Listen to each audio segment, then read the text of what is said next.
Absolutely shocking news to deliver today. Right, so I've seen an article. I've got the article in front of me now here, so I'll read the article for you in my strong Yorkshire accent, so you don't need to. And basically, it's shocking news about an engineer who decided it was a good idea to glue the nuclear submarine of the UK Royal Navy fix it with glue. And this is a nuclear engineer. Shocking. I think personally he should be sacked. I don't know what you guys think.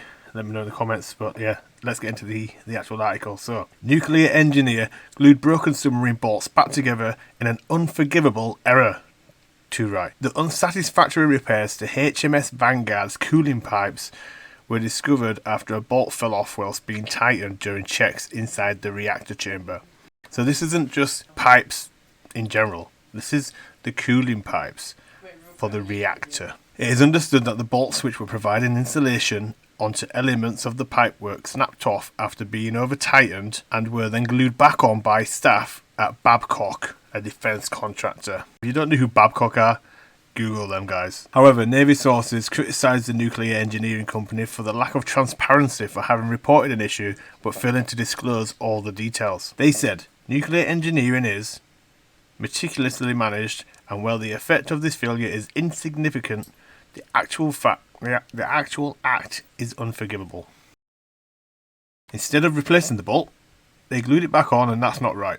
They said, oh my god. It's about the principle of the matter. We take nuclear engineering exceptionally seriously, we don't cut corners, and it sounds like someone might have, and we need to find out who it is so they don't do it again. You don't need to find out who it was so they don't do it again. You need to find out who it was so you can sack them so they just don't even have a choice. After the error was raised by the Sun newspaper, Ben Wallace, the Defence Secretary, had a phone call with the Chief Executive of Babcock and called on them to be more transparent. The Navy source added, "We need to work hand in glove with industry for all the right reasons. This was very much somebody somewhere didn't do their job properly." They should name and shame this guy. Who was this guy? The Ministry of Defence said the work on the 16,000-ton Trident submarine was nearing completion, and it was during a routine inspection as part of the final stages of the project's test and commissioning that the issue was identified. It said there were no nuclear safety implications associated with the issue identified. Preparations for the final testing of the submarine's onboard system could safely continue without any impact on the programme. Nuclear safety isn't an optional extra. Luke Pollard, the MP for Plymouth, Sutton and Devonport, where the submarine has been undergoing maintenance since 2015, said the revelations were concerning and warned, nuclear safety isn't an optional extra, it's non-negotiable. Mr. Pollard confirmed that he has also spoken to Babcock about the failure. They need to be fully transparent about how this botched job happened and what they are doing to ensure it never happens again, he said.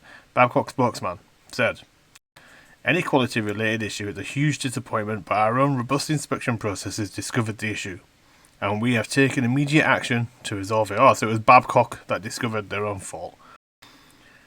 "Safety remains our most important priority, and we can confirm there was no safety or operational impact from the work. We will continue to work closely with our customers, as we have throughout this most complex and critical of programmes." Well, that's the news. In other news, I believe HMS Elizabeth is currently heading up to Scotland to re-arm on ammunition.